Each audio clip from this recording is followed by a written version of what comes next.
जो भी आपके पितृ हैं, आप उन्हें कैसे मुक्ति दिला सकते हैं प्रेत बाधा से। इसके लिए क्या क्रिया, क्या विधि विधान है, किस देवी देवता के माध्यम से आप उन्हें मुक्ति दिला सकते हैं। आप अपने पितृ को जब तक प्रेत बाधा से मुक्ति नहीं दिलाएंगे तब तक वह आपका कुछ न कुछ नुकसान करते रहेंगे। आप यह बात ध्यान देना, आपके घर में जो भी सदस्य हैं, आप लोग देखे होंगे किसी न किसी को कुछ न कुछ प्रॉब्लम जरूर रहता है। किसी का सर दर्द करता है, किसी को कोई बड़ी बीमारी है, किसी का पैर दर्द करता है। जैसे आपके जीवन में कई न कई बीमारी ऐसे लगे रहते हैं, आप उससे छुटकारा पाने की कोशिश करते हैं। एक बीमारी तो ठीक होती है, लेकिन दूसरी कोई बीमारी वह चालू हो जाती है।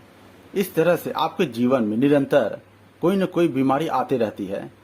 और आपके घर में आपने देखा होगा या फिर आपने ध्यान नहीं दिया होगा, आपके जो पहले के जो पितृ हैं, जैसे किसी का एक्सीडेंट हो गया या फिर किसी का किसी और कारण की वजह से अकाल मृत्यु हो गई, तो वह तुरंत प्रेत बाधा में चले जाते हैं। जो आप नॉर्मल क्रिया करते हैं उन्हें मुक्ति दिलाने के लिए, उससे वह कुछ हो नहीं पाता है, उन्हें मुक्ति नहीं मिल पाती है और वह इस प्रेत योनि में भटकते रहते हैं। और वह भटकते रहते हैं तो आपको वह निरंतर परेशान करते रहते, क्योंकि वह आपके घर के ही एक सदस्य हैं जिसका अकाल मृत्यु हो चुका है।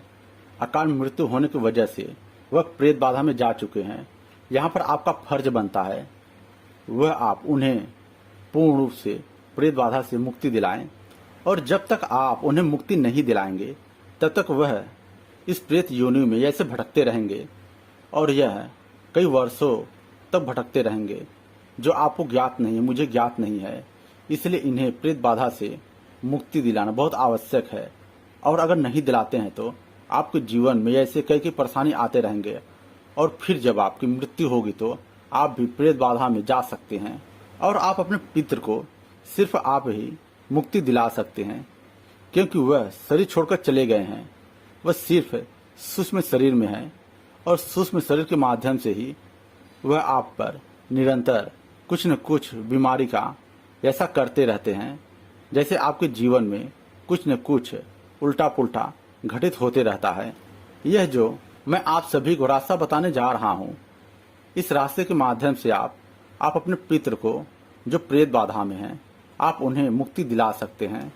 अपने पितृ को प्रेत बाधा से मुक्ति दिलाना यह कोई छोटी मोटी क्रिया नहीं है, यह बहुत बड़ी क्रिया है। क्योंकि हर कोई इंसान कोई नॉर्मल क्रिया से या फिर किसी के बताए हुए क्रिया से जल्द उन्हें मुक्ति नहीं दिला पाता है। क्योंकि जो भी आपके पितृ हैं जो प्रेत बाधा में हैं, वह किस वजह से, किस कारण की वजह से उनकी मृत्यु हुई है, उन्होंने अपने जीवन में ऐसे क्या कर्म किए थे जिसके वजह से उनका अकाल मृत्यु हुआ और वह प्रेत योनि में ऐसे भोग रहे हैं।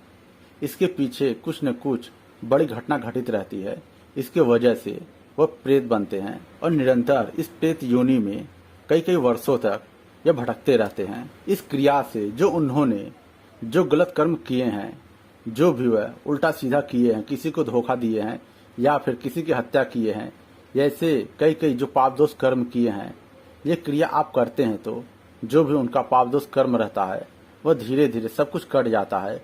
फिर उन्हें प्रेत बाधा से मुक्ति हो जाती है, वह प्रेत फिर बन जाते हैं। यह क्रिया घर का कोई भी सदस्य कर सकता है या फिर घर में जितने भी सदस्य हैं वो भी कर सकते हैं। यह सब कुछ आपके ऊपर आधारित करता है। और घर के अगर ज्यादा सदस्य करते हैं तो जो आपके पितृ प्रेत बाधा में हैं उन्हें जल्द मुक्ति मिल जाती है। और घर के कोई एक सदस्य करते हैं तो इसमें थोड़ा वक्त और समय लग सकता है, क्योंकि जब तक उनके पाप दोष कर्म नहीं कटेंगे तब तक उन्हें मुक्ति नहीं मिल पाएगी।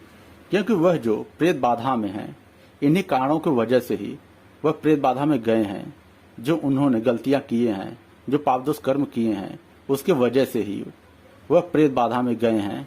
आप शिव मंदिर में जाएं और शिवलिंग के सामने यह संकल्प करें, मैं ये जो कुछ क्रिया करने जा रहा हूँ, आप इसके माध्यम से जो भी मेरे पितृ के पाप दोष कर्म किए हैं वह सब कुछ आप काटें, उनकी मदद करें।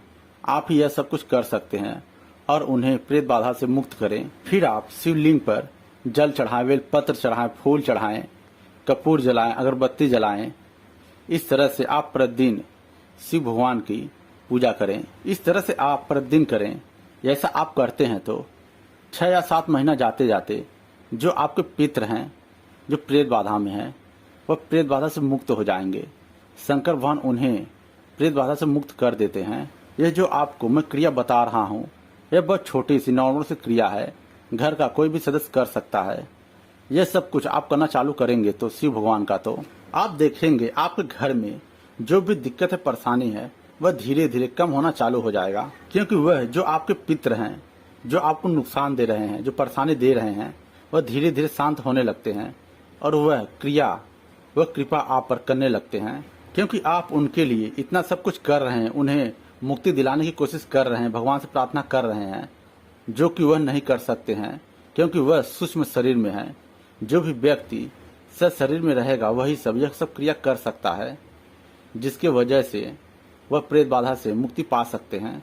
और शिव भगवान की कृपा से जैसे जैसे उनके पाप दोष कर्म धीरे धीरे कम होने लगते हैं, वैसे वैसे वह धीरे धीरे वह आप पर कृपा करने लगते हैं। वह प्रेत बाधा से मुक्त हो जाते हैं और पितृ में आ जाते हैं। इस तरह से आप अपने पितृ को पूर्ण रूप से मुक्ति दिला सकते हैं प्रेत बाधा से। शंकर भगवान की कृपा से, शंकर भगवान की मदद से आप सब कुछ कर सकते हैं।